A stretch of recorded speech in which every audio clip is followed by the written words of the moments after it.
And thank you for joining us. My name is Alex Crevar. I am a herald with the Transformational Travel Council. And heralds are part of the TTC team, journalists for the most part, who see journalism as a way of a solution rather than just simply covering stories.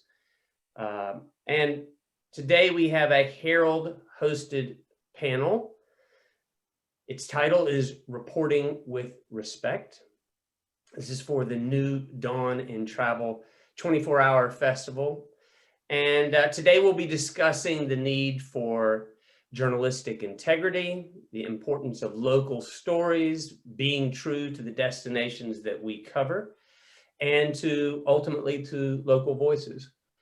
I am very lucky in the fact that we have three folks here who have given this a lot of professional thought over the years. The first is Heather Greenwood Davis. She is a contributing writer for National Geographic.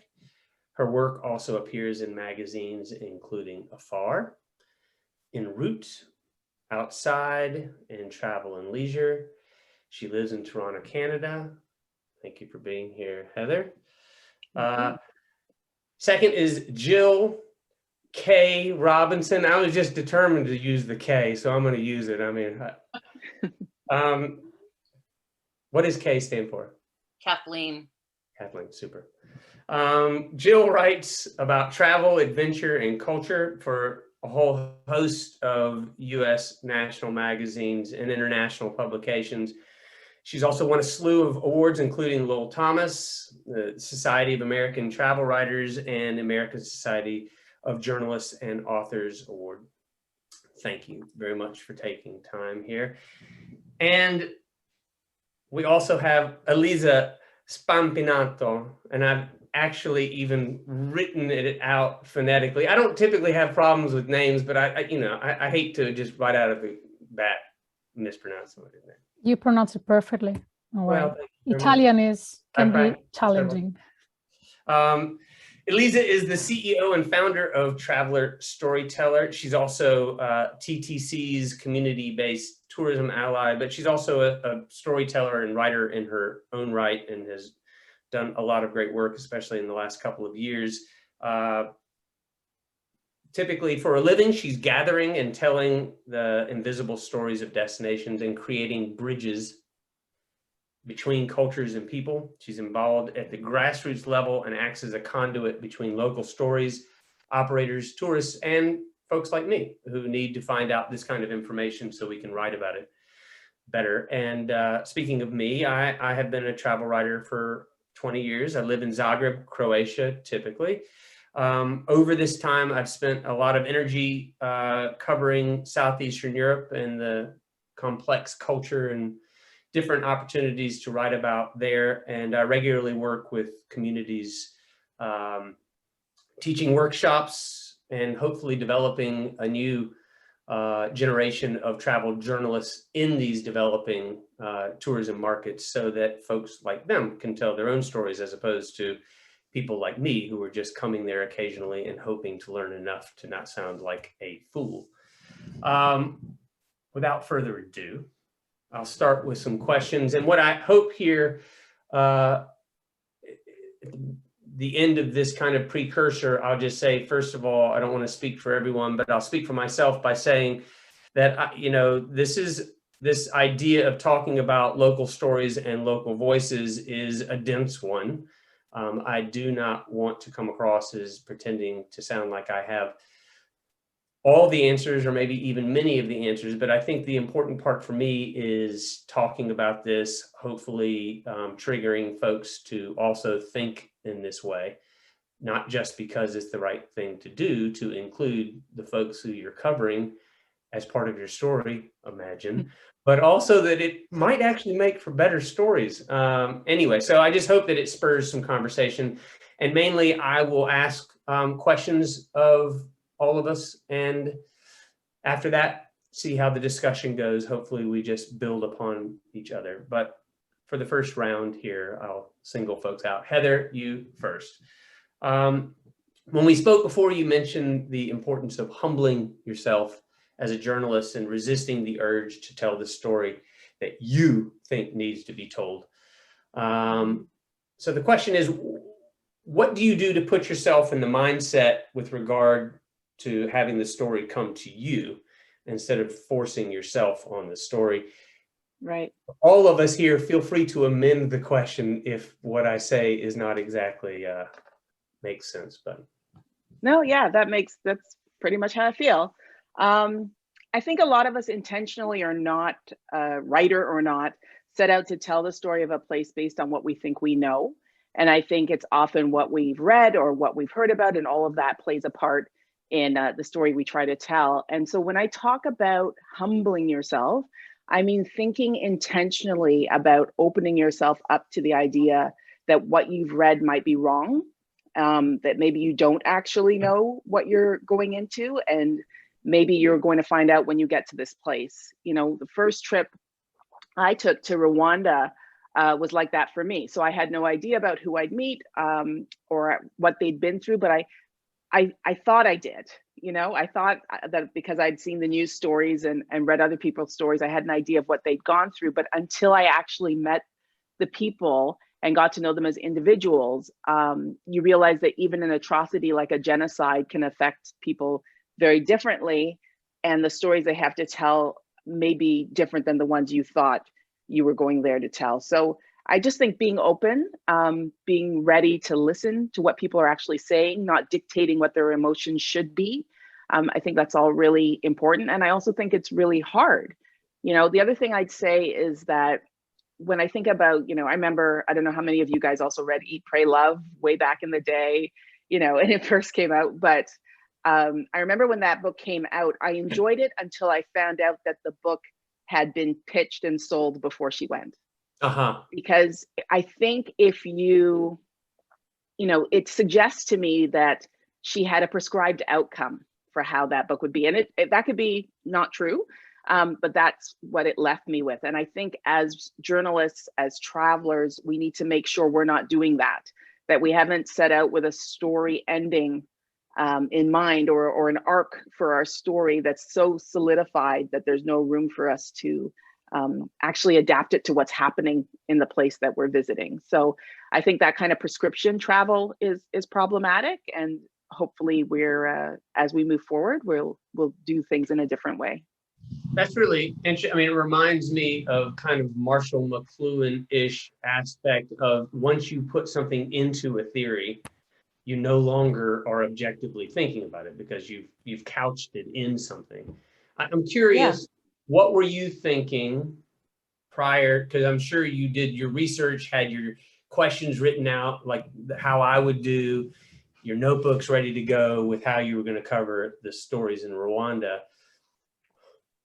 What were you thinking when you went there? What was on your mind about what you thought you were going to cover? And, you know, this is a big question, but and how did that change?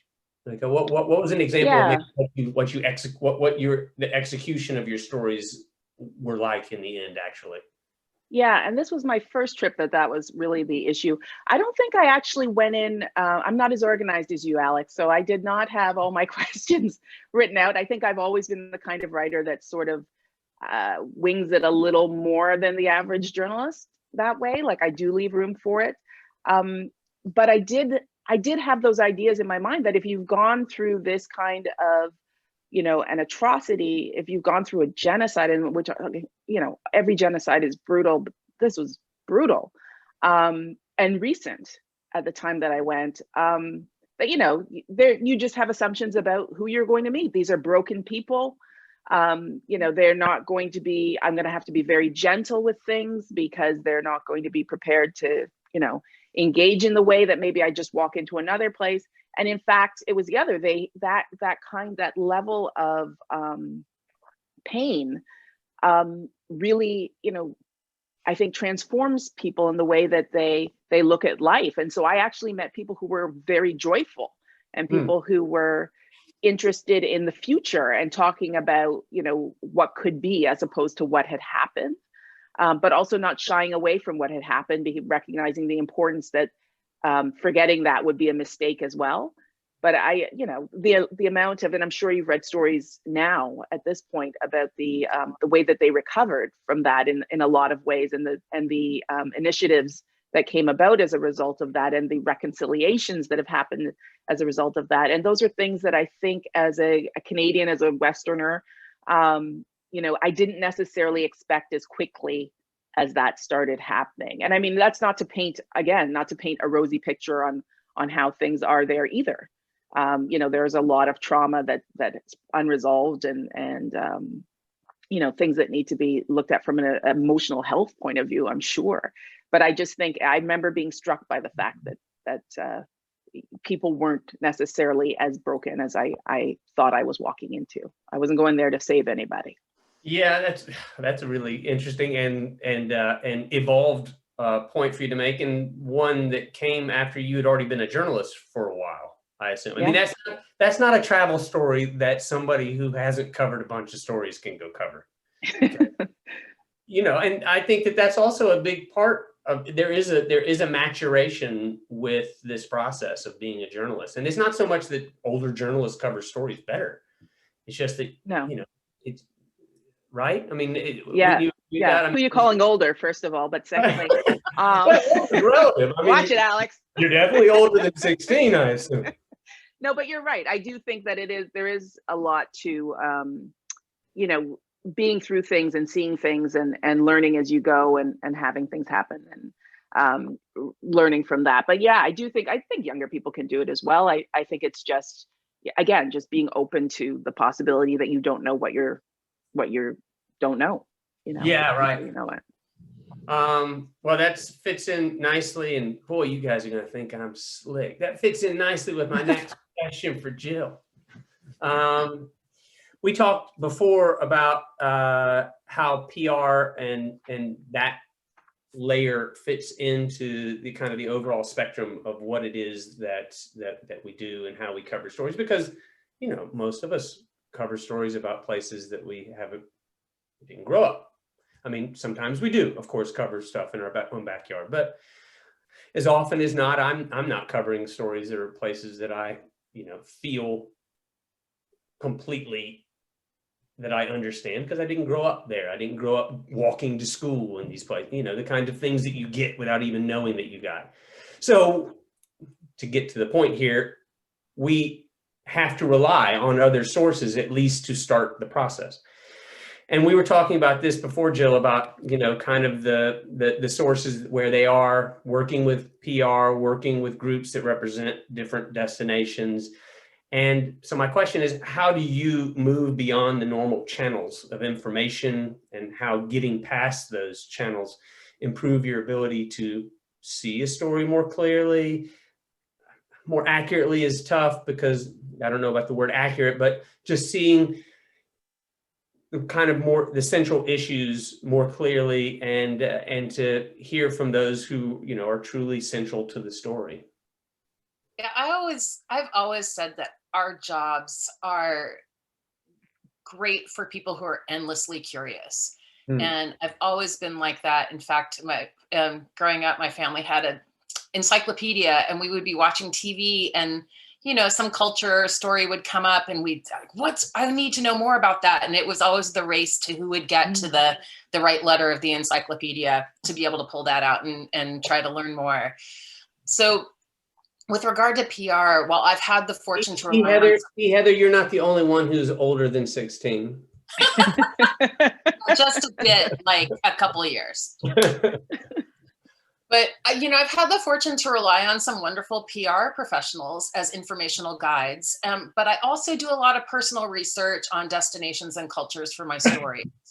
So ultimately, my goal is I need to be talking with people who are truly central to the story, so that I'm representing them appropriately. Like Heather said, we don't know what we don't know. So being able to do this kind of deep research at least gives me some senses as to where I should be looking for my experts, for the people that I need to talk with. Also, being upfront with my destination contacts from the beginning helps a great deal. I remember that we're often driven by different needs. So while PR folks may be really solid in their knowledge of a place, there can be competing needs by the organizational hierarchy for certain story angles over others. So I try to keep that in mind when I'm communicating what I need and listening to them about what direction they might be going. And then I have to kind of course correct if it's not going the way I need it to go. I have a heavy hand in planning my assignment travel, what experiences I need for a story, who I need to talk with, and how much unofficial time I need to just wander and find things for myself.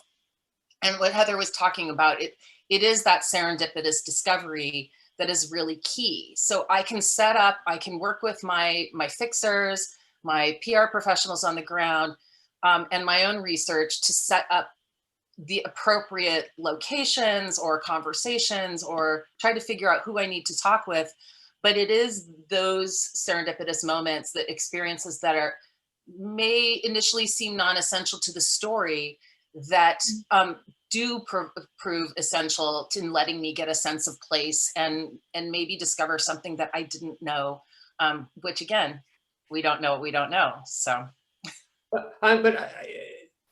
I absolutely agree. Any young journalists who I've ever spoken to or directed, either as an editor or in any other way, I always push the point of how important it is to be as honest as one can be to everybody involved, direct and honest and upfront.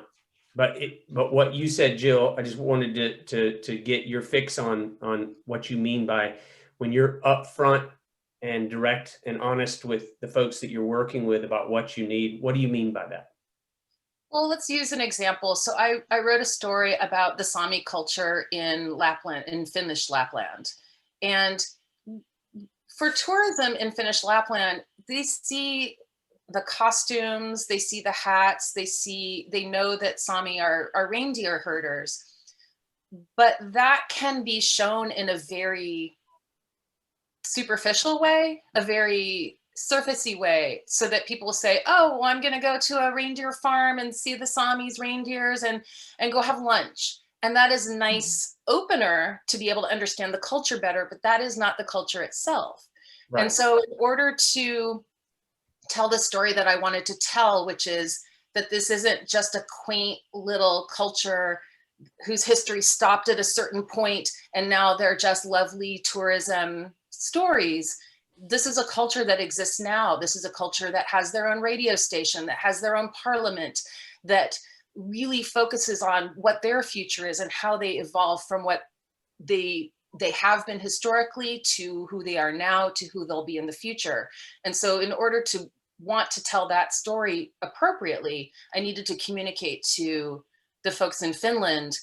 That is what I was after, not let's just go to a reindeer farm and sit down with Sami and have them sing me a song and serve me some reindeer for lunch.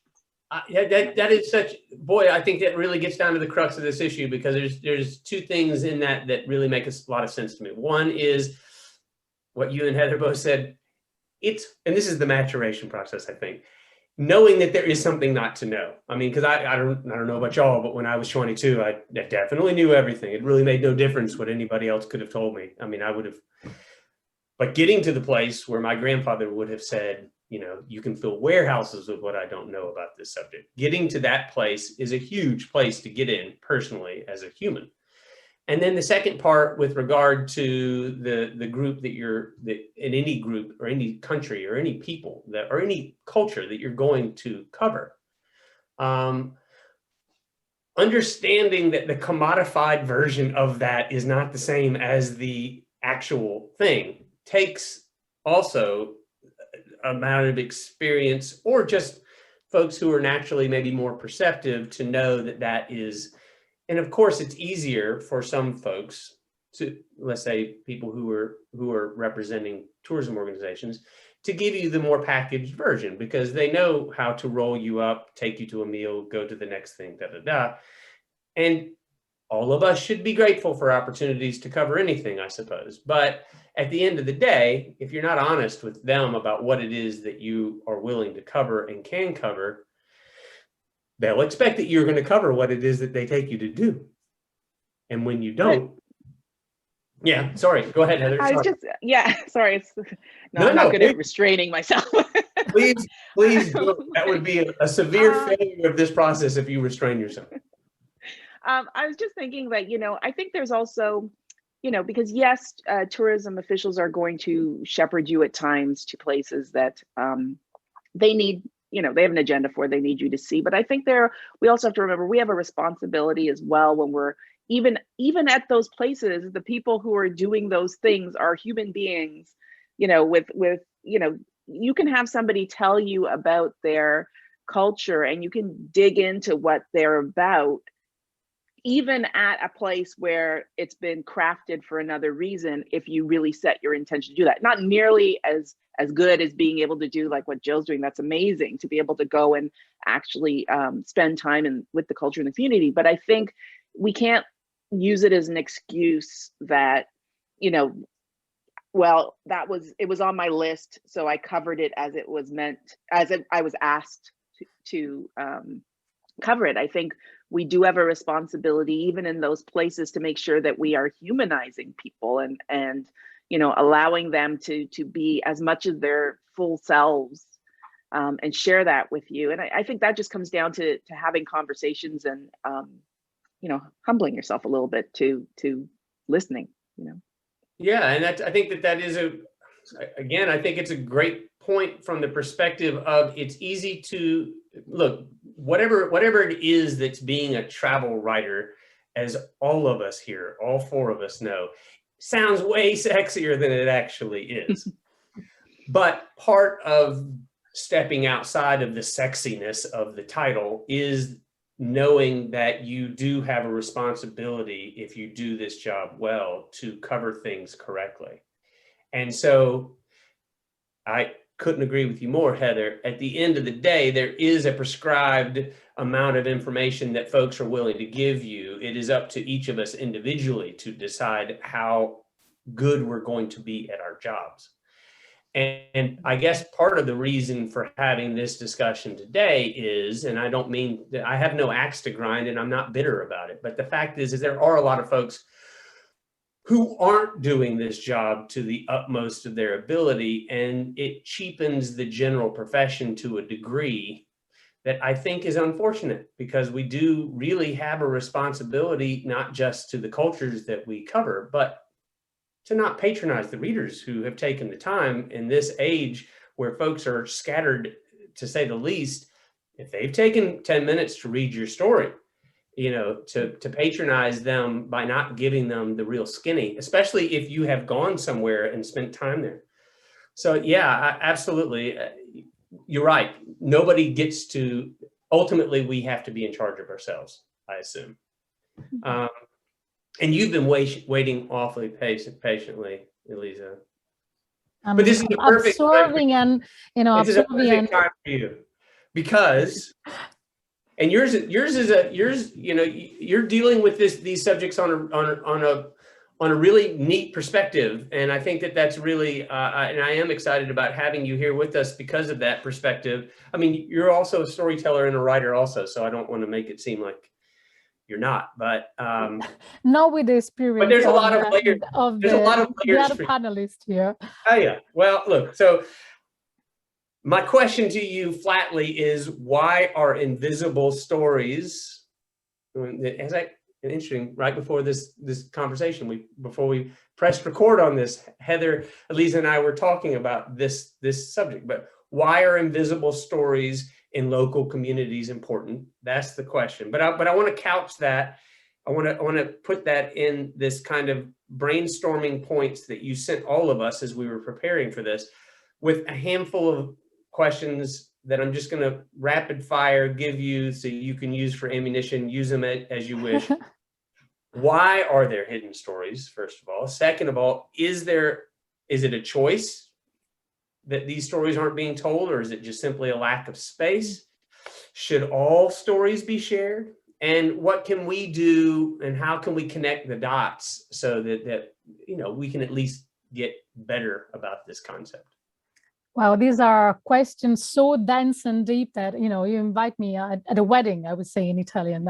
Is I can be here like hours talking about this, but is actually, yes, first recognizing that why there are hidden stories there, because there are a lot of hidden stories. And this is hit me very strongly when I come back from Italy 10 years ago, after being I felt like, I was immersed in a sea of pink glitter, and I came up and no one was see that glitter. It's like, how is possible? They many, they bubbling, they innovative. I mean, really social innovation, what I've seen the most in community-based tourism in Brazil, especially, and also gender equality.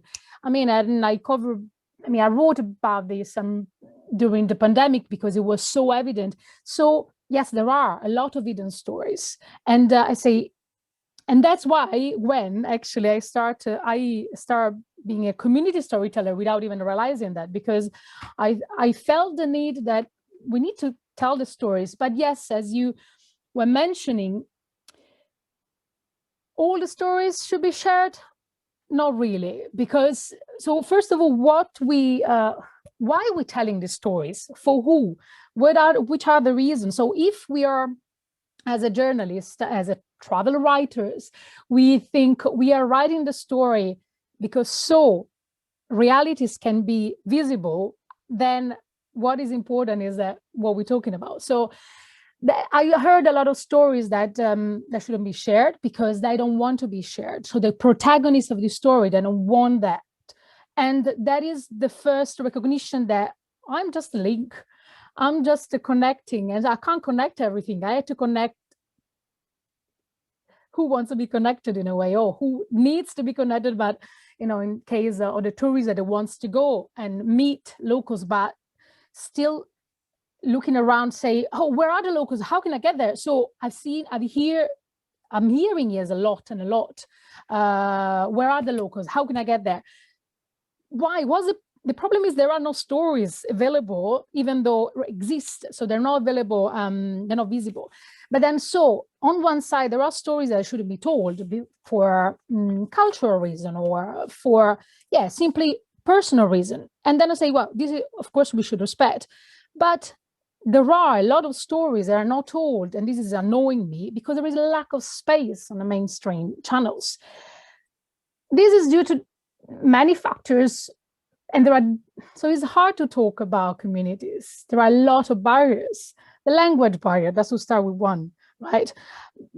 Is a cultural barrier as well. There are life belief system, lifestyles, time. So it's hard to get, and Jill, that, and Heather, you do know as well.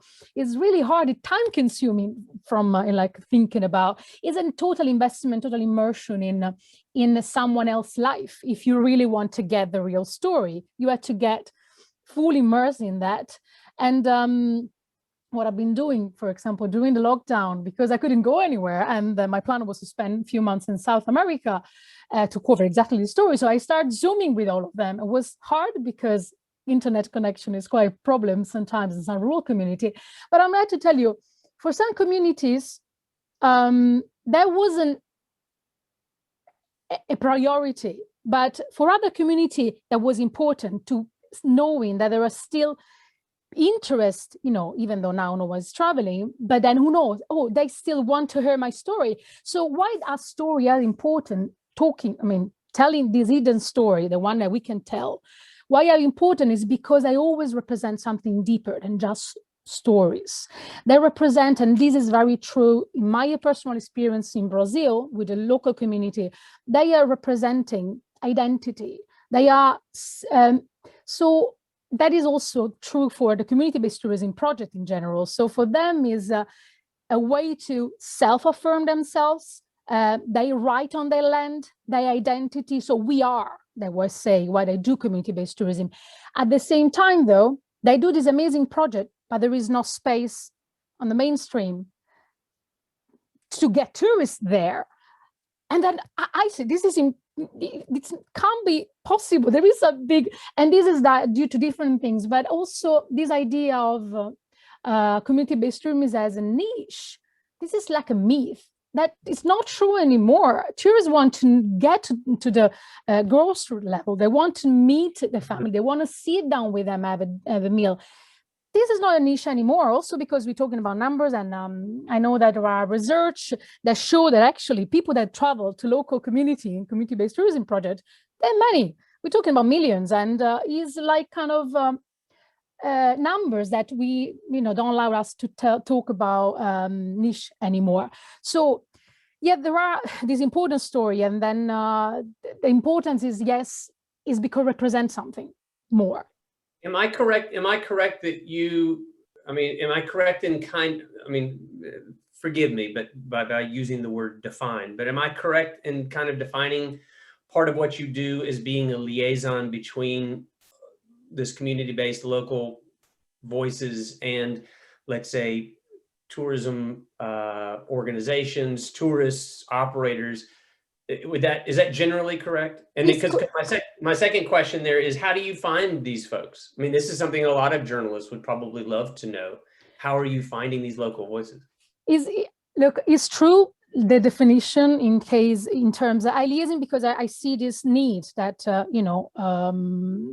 this story need to be there also because it represents a collective, a community, a collective effort to use tourism to improve their well-being. So for them, it's a communal project. So it's important because these stories represent a link, because we're talking about they will allow more tourists to come, of course, within the limits that they always have to manage. But in terms of giving them more visibility, will give more visibility to my project, which is a project that will eventually improve their well-being, because tourism for community-based tourism is not the main activity, and it can't be. It's always complementary. It's always something that is add-on. Give visibility. It also is a political tool in terms of, I'm here, I can stay on my land because I've been here. They give you an extra right, let's say, so to play and with the local government when they know that friendly.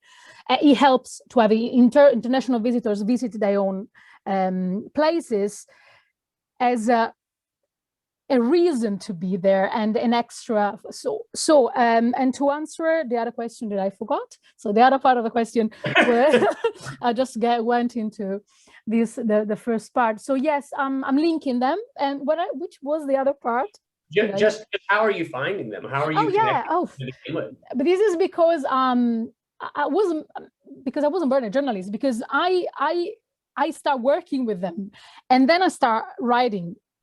So I know them before deciding to write, let's say. Well, I love writing, and that always be my thing, but I never thought I'm going to be something I do professionally. Starting with kind of the advocacy side and then moving because I started as a researcher at university, and through that research I met a lot of community-based projects, and then from there I went to the third sector in turn, advocating, and then to supporting ethical tourism. So this story came to me in a way, rather than and then I say, well, yeah, I'm here, and also the fact that I like writing, it came automatically. Like that need to say, you should know about them.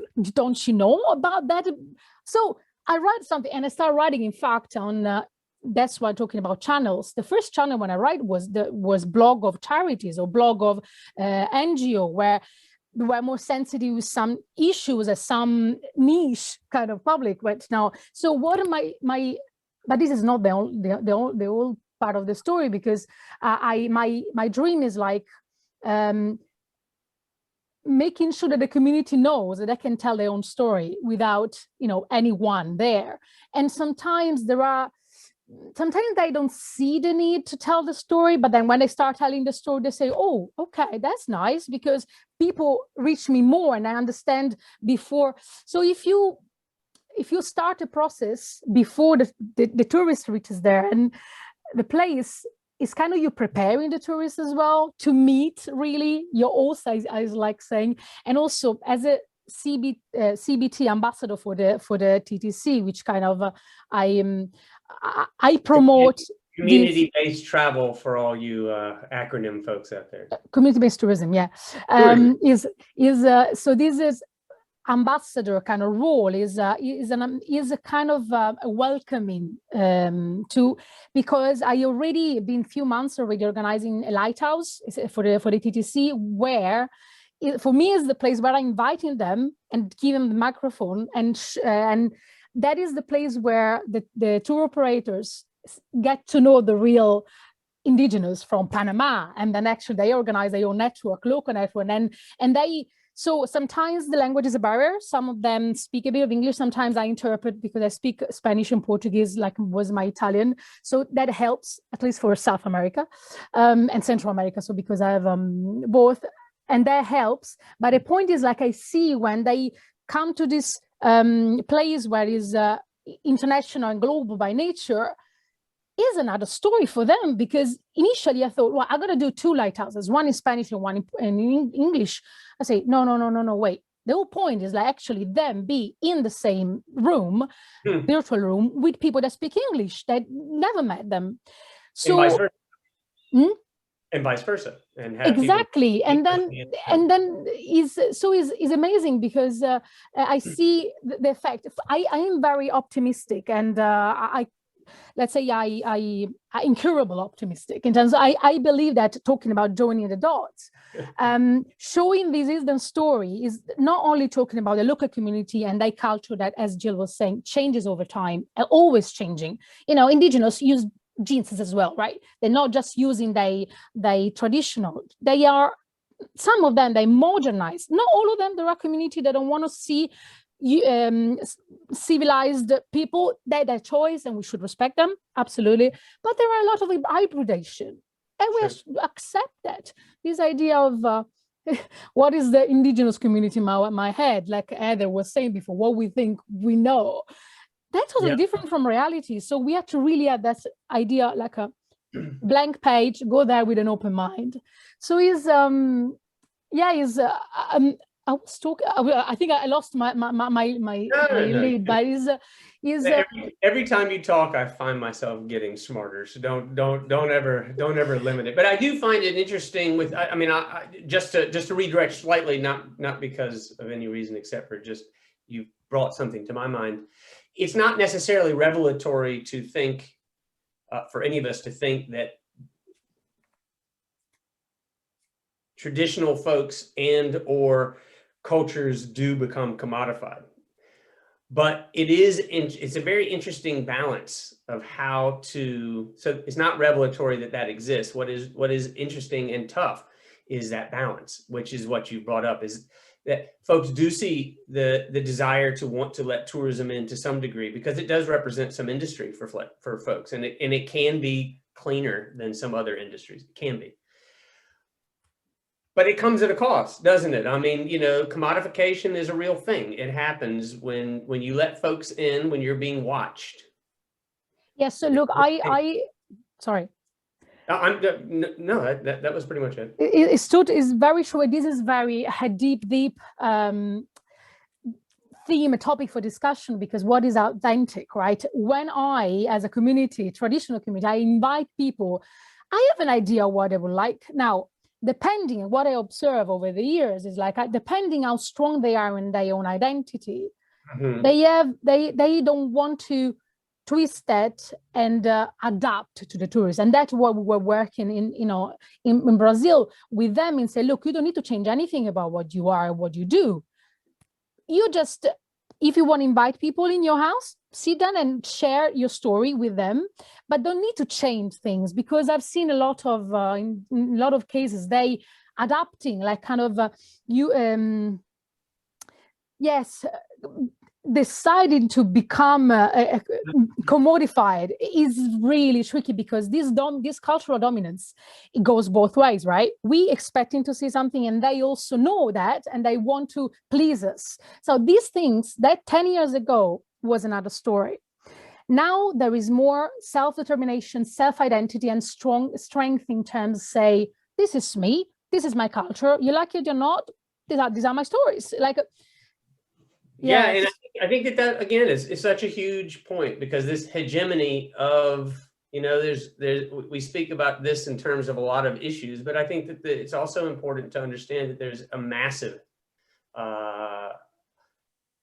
leaning and priority given to consumerism. I mean, and it's tough, man. At the end of the day, that's really tough, because the consumerism rolls forward whether a group wants it to or not. And for them to have to adjust to that instead of the consumerism adjusting to them is a tough one. So I'll just quickly plug in here with kind of one thing that I think, and then I'll get into a couple of, and everybody feel free to correct me or disagree if you choose. It makes no difference to me. I'm sure half the things that I say, even to my own brain, sound ridiculous. But I have a kind of a two-pronged, or maybe multi-pronged thought process here. Part of it is a little judgmental, so please forgive me. But I find it a little unfortunate that some journalists are unaware of the amount of influence that travel stories do have, that we as guests need to be respectful of potentially misrepresenting these places that we go to. I'm not suggesting everybody does. Many people are way more sensitive than I am. But I'll just give one example from my history and my writing stories, which I've also been guilty of. I have covered Bosnia and Herzegovina many times in my life. Those were the first stories that I ever wrote. And for years, and still to this day, you'd be hard pressed to find, if you Google Bosnia and Herzegovina and travel stories, you'd be hard pressed to find many stories that don't have in the lead, not just the lead paragraph, but the lead sentence, something about the war, which ended 25 years ago this year, actually, or that officially ended in 96. It's a long time for a culture to have to hang its hat on war simply because the travel journalist who decided to go to that country was there for 3 or 4 days, and they realized that they had a peg, they had a hook for their story that they were going to pitch. Cool country, beautiful, people are amazing, and guess what? They're recovering from a war. Is it true? I'm not sure that it's for us to make that call about whether or not that's true or not. I have done that myself in Bosnia over the last 20 years. I have written stories that I'm not proud of, that didn't make light, of course, of any of these issues. But when I read them back now, I think to myself, how dare you? You did not go through that war. You had nothing to do with that situation. So for you to get a paycheck for a byline on a story that you somehow sold this place as persevering through war, instead of, which I tried to do as well, but a lot of stories that I've read about Bosnia don't, instead of finding the really great stuff that's happening there now, why is it an important place to go to now? What is happening there that's new now that makes it an interesting, pertinent place to travel now? What is it about the landscape? What is it about the culture? It doesn't have to be, it's cool and this happened, there was a war. It can just be, it's cool. I mean, nobody's writing about places consistently for histories that are 25 years old if they can discover on their own things that are pertinent now. And for me, in the times that I've done that, I'm embarrassed because I definitely was doing what I thought could be the sexier way to tell a story. I wasn't doing it purposely. I didn't write it down, like find the sexy story, but I inherently knew as a journalist that if I could combine really cool country with recovering from war, at least the editor would read the email. Heather, I can tell you got, please jump in, save me, throw me a rope. No, I just think I agree with you with some of it, but I also think what we do, I think you're being hard on yourself as well, because I think, yeah, I can understand the upset that comes from, you know, especially in the, you know, if it's the opening sentence and you're sort of using that to frame things around war. But I also think, you know, readers need context sometimes. And yes, depending on what I mean, it really does depend on what the story is, right? And I think, knowing when, even if I think about we started off with me telling you about the Rwanda story, right? Do I think it's important in every story I write about Rwanda to mention that there was a genocide? No, but I do think that, and it will forever, informs some part of understanding who people are and where they are. So I think there is a time and place for, calling on history. And, I feel very strongly about the fact that we don't want to erase histories, and we don't want to pretend that we all have come through the same thing. So I just think you just have to approach it with compassion and, an open mind, and truly listening to people, and being aware, as you say, about, why am I doing this? So yeah, it is the difference between saying to yourself, I want to write the sexy story, and asking yourself, does this piece of information actually inform the story I'm writing, or provide some background to my reader to understand the importance of this thing I'm talking about. So, but I wouldn't sort of rule it out entirely just because, I wouldn't rule it out entirely. I think there's a place for it. Well, I love you saying that, and I also appreciate that a lot. And I think, it's cool that we're having this for, having a panel so it can be part of the New Dawn festival and all that stuff. But I think more than anything, talking shop like this is such an important thing. And it's such an important thing for me. I have wrestled because of my affinity for Bosnia, and because of in many ways, I think that whatever it is that exists for me in the way of a career, I owe to a handful of countries, Bosnia being one of them for sure. And I have wrestled with this for a long time, both as an editor, editing stories that people pitch me about Bosnia, and as a writer, about where that exists on that spectrum. I mean, can I just write a story that just tells what they really are, what they're really doing now? Because, the typical person walking around Sarajevo in Bosnia is not thinking about war all the time, So for me to come there because I've heard that exists there, and then to write, it makes me feel itchy. So I have wondered, where does that come? Does it come in the 8th paragraph after a quote where it is appropriate potentially to mention? Does it come up right up front to get it out of the? I mean, I don't know. I mean, it's. I think that is what makes you a good writer, is that you're asking those questions and you're actually taking the time to think it through. I think if you were just throwing it in, it would be the problem, right? The fact that you're actually questioning that. And I think if anything, that's what more of us need to do, and myself included, is ask those questions as we're writing the story, especially if we've come there with an idea of what that story is before we arrive. Well, the last thing I'll say about this, and I'll say this as a talking point, but also as kind of the way that I have evolved over the years from being there, is I started to think, what is my best use? What is my best use while I'm there?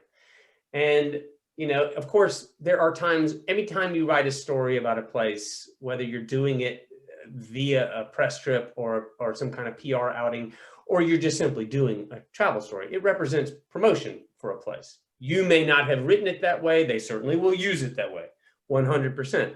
So I've just tried to think, what is my best use there? And one of the things that I think about with this is, we talk about voices of folks, and we use the word sustainable a ton. It's become just almost like this worthless buzzword word, which is unfortunate, because the general concept of sustainability, of self-sufficiency, is fundamental to all of us. But I think one part, and then I'll step aside, one part that I think is almost always, at least in the project world, projects that come and help places with their tourism development, almost always overlooked, is this sustainability of telling your own story, of reclaiming your narrative. A lot of projects will come in, they'll build infrastructure, they do whatever they do in the way of development, but then they walk away before folks on the ground really truly understand how to market themselves, not wait for the foreigners like me, no offense to anybody here, to come cover their stories.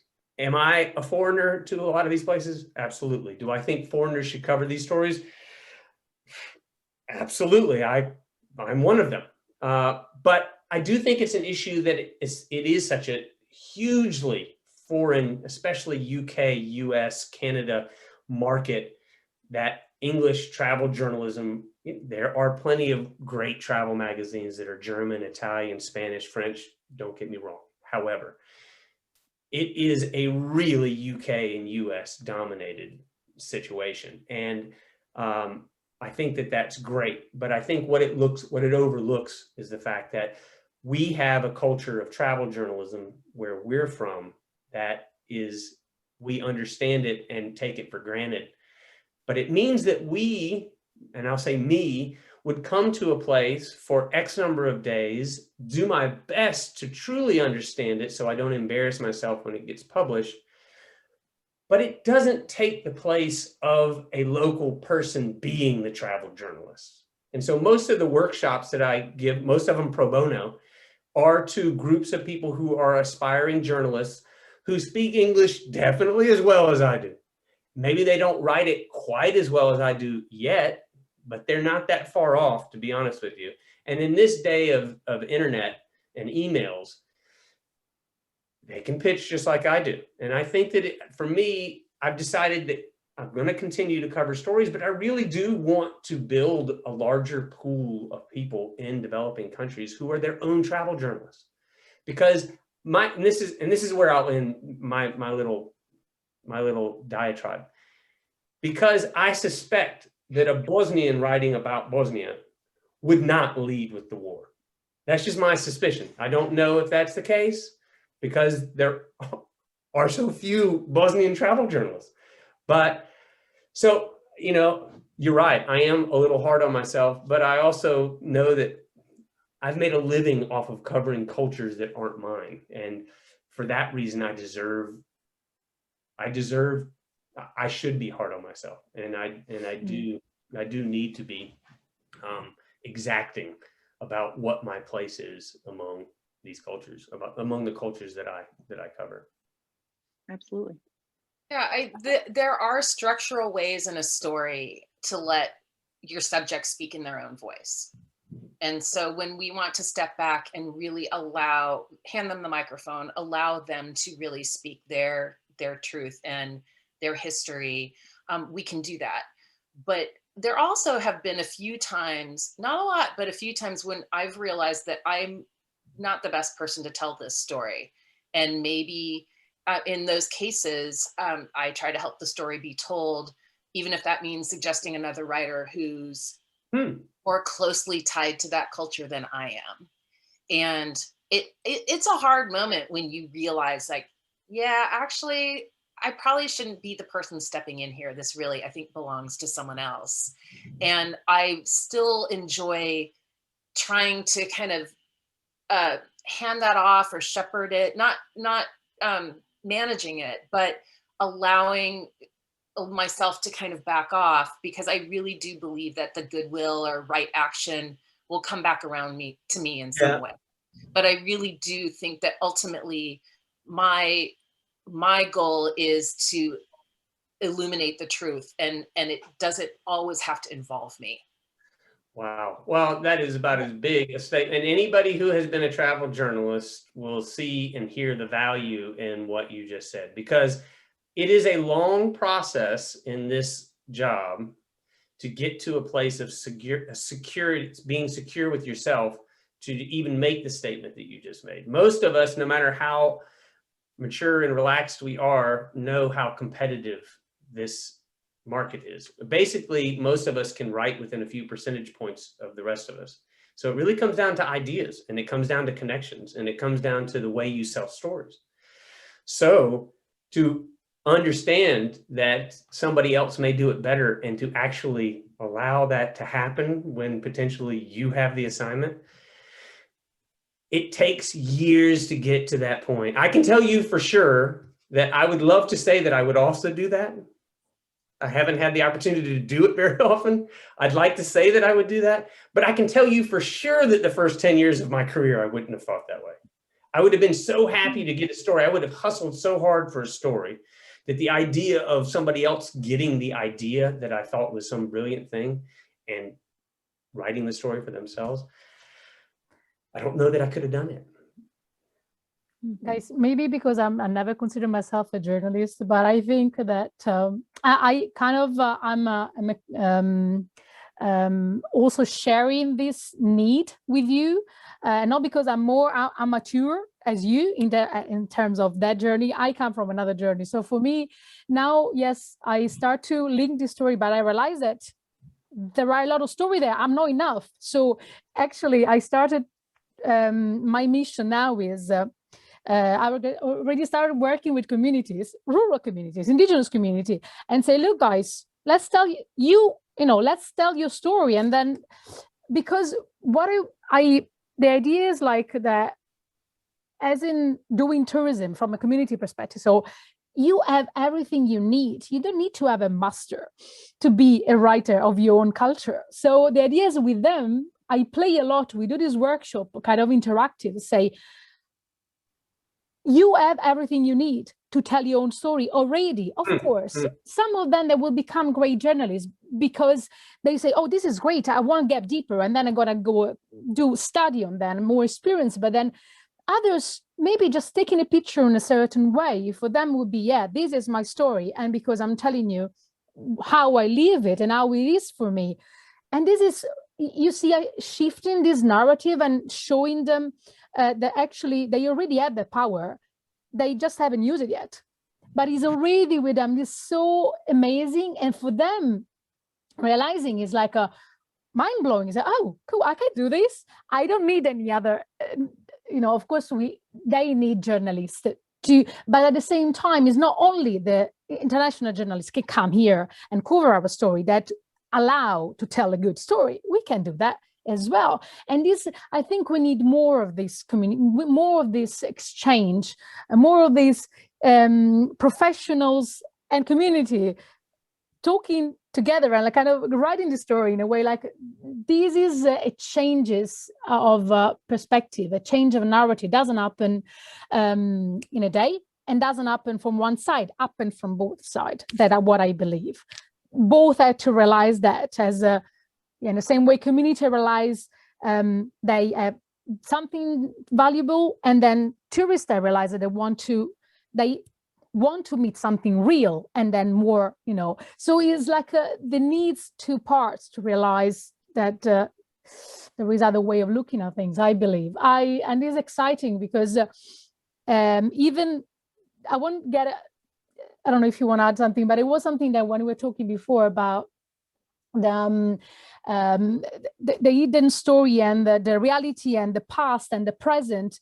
So for example, talking about the hidden story and the local community, there are a lot of hidden story related to the impact of tourism, okay?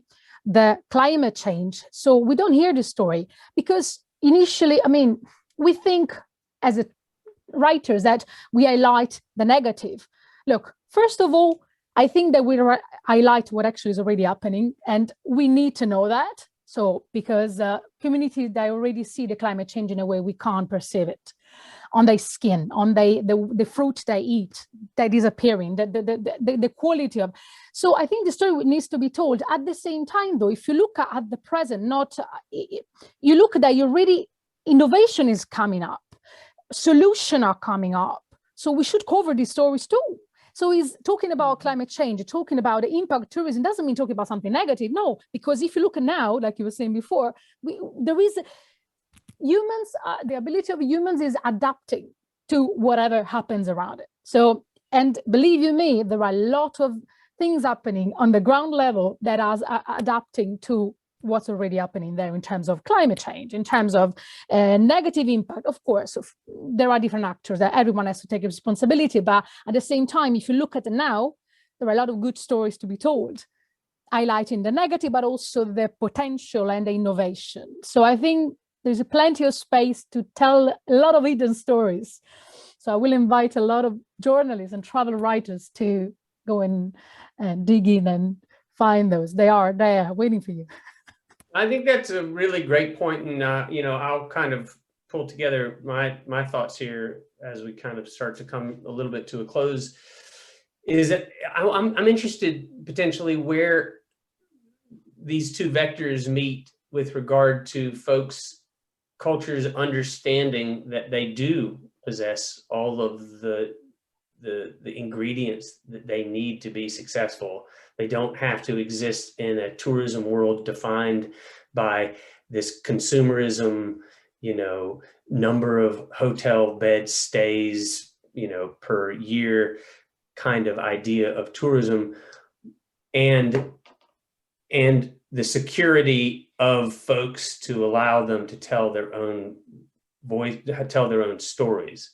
Like I mean, I've never really thought about this before, but I mean, they're obviously, these are running at parallels, and occasionally, if you're a journalist, you can connect those two, and you know when you've done it because you can hear that the story works. But, you know, I guess I'll say this without just going into a classic Alex ramble, is that I like the fact that to me has brought a new way for me to think of it just in this conversation of, it's important, even if journalists don't achieve it every time, at least from my perspective, to at least have, I think Heather said this from the outset, so we probably could have just stopped after Heather's first sentence. No, I'm just kidding. I think from the outset, we had said, you know, it's just the idea of folks knowing that there is something that they don't know, or knowing that there is something to cover that isn't necessarily what they think they already know. And getting to the place of at least having a conversation where, when you're getting ready to go on your travel story, whenever it is that the world allows that to happen again, you are going in there with potentially a blank notebook ready to hear what folks have to say, instead of, you know, coming in there with the expectations, which expectations are disastrous things. Totally agree. At the sake of time, I'll just say, does anybody else have anything that they would like to add? And I really appreciate everybody taking the time to be a part of this. And I'll also say that if this has given anybody food for thought for adding to this discussion, at least me, you can find me on the TTC website. You're certainly welcome to email me anytime you get a wild hair. I'm very happy to email back. I like talking shop, obviously. We all there, actually. We all on TTC website. Well, I don't want to volunteer anybody else to communicate. I assume that maybe you would, but it makes no difference. Thank you all for doing this. Jill, I don't want to cut you off. Please, somebody else take the last word. I'd love it.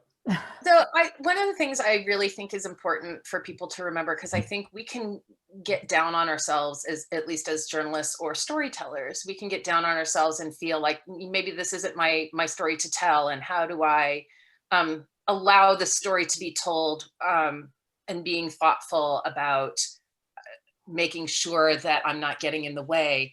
I really do believe that there are ways to be a storyteller and help amplify and give people agency in their stories. So it's not binary, it's not one or the other. You can assist along that path. So there are a lot of choices and opportunities for us, and it's always possible.